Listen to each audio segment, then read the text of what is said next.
Hi, this is the RMA 248 battery lawnmower from Stihl.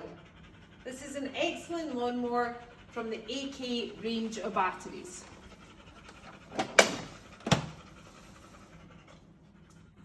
This RMA 248 is with the AK range. Press the button to tell you that the 4 lights are that it's fully charged. Then it goes 4, 3, 2, 1.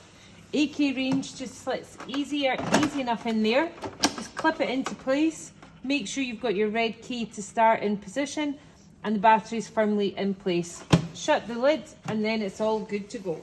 The RMA 248 is 18 inches wide. Some features of it has the grass bag indicator here, which will tell you when the grass bag is full.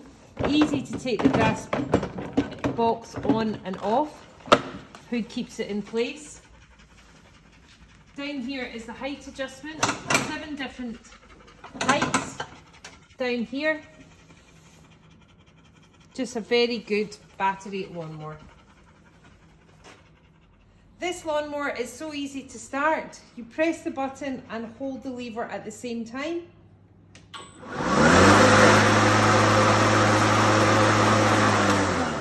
Let go and it stops. Just a very good push lawnmower, the RMA 248 from Stihl.